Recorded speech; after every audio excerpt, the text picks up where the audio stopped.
دوستو، میں ہوں طاہر افضل اور آپ دیکھ رہے ہیں اسپرٹ اسلام۔ دوستو، آج میں آپ کے ساتھ عیسیٰ علیہ السلام کے اصحاب کا واقعہ شیئر کرنے جا رہا ہوں، جنہیں اصحاب کہف بھی کہا جاتا ہے۔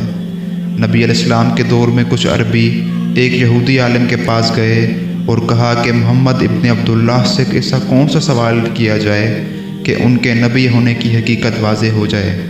اس یہودی عالم نے 3 سوال پوچھنے کا کہا، جن میں سے ایک یہ بھی تھا کہ اصحاب کہف کون تھے۔ اس سوال کا جواب اللہ نے اپنے پیغمبر کو سورہ کہف میں وضاحت کے ساتھ بیان کیا۔ یہ حضرت عیسیٰ علیہ السلام کا دور تھا جب اللہ نے ان کو دین کی تبلیغ کے لیے بھیجا۔ وہ علاقہ اس وقت رومن امپائر میں شمار ہوتا تھا۔ یہ علاقہ یہودیوں کا تھا۔ یہاں ایک یہودی بادشاہ رومن امپائر کے ماتحت ہی کام کر رہا تھا۔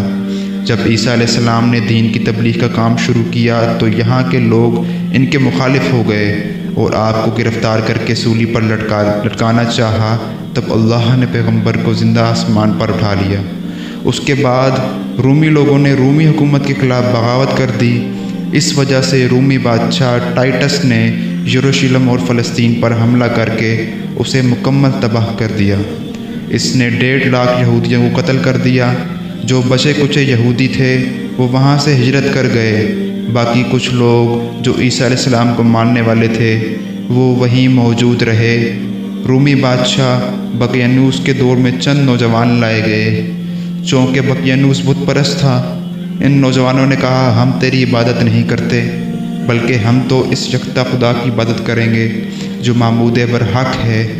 جب ان پر بت پرستوں کے مظالم بڑھ گئے تو انہوں نے سوچا کہ جا کر کسی غار میں پناہ لیتے ہیں تاکہ ہم ان کے ظلم و ستم سے بچ سکیں۔ انہوں نے جا کر وہاں غار میں پناہ لی۔ یہ پورا واقعہ قرآن میں موجود ہے۔ اللہ نے فرمایا، ہم نے انہیں تھپکی دے کر سلا دیا، اور اللہ فرماتا ہے ہم ان کی کروٹیں بھی بدلوا دیتے تھے اور سورج کی روشنی بھی وہاں ڈائریکٹ نہیں آتی تھی۔ اللہ فرماتا ہے ہم نے 300 سال کے لیے سلا دیا۔ دوستو، سولر کیلنڈر کے اعتبار سے 300 سال اور لونر ایئر کے اعتبار سے 309 سال کا عرصہ بنتا ہے، اور ان کا کتا غار کے دہانے پر کھڑا ہوتا ہے۔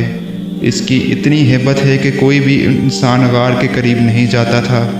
300 سال بعد رومن امپائر کا بادشاہ کانسٹینٹائن II اس نے مرنے سے پہلے عیسائیت قبول کر لی اور پوری رعایا عیسائی ہو گئی۔ 300 سال گزر چکے تھے۔ جب یہ اصحاب کہف نیند سے بیدار ہوئے تو ایک دوسرے سے پوچھنے لگے کہ ہم کتنی دیر سوئے ہیں، دن کا کچھ حصہ یا کچھ زیادہ۔ پھر انہوں نے اپنے ایک ساتھی کو بھیجا کہ کچھ کھانے کے لیے پاکیزہ لے آئے۔ جب اس نے وہ 300 سال پرانا سکہ دکاندار کو دیا تو دکاندار سمجھا کہ شاید اس بندے کے ہاتھ کوئی خزانہ لگ گیا ہے۔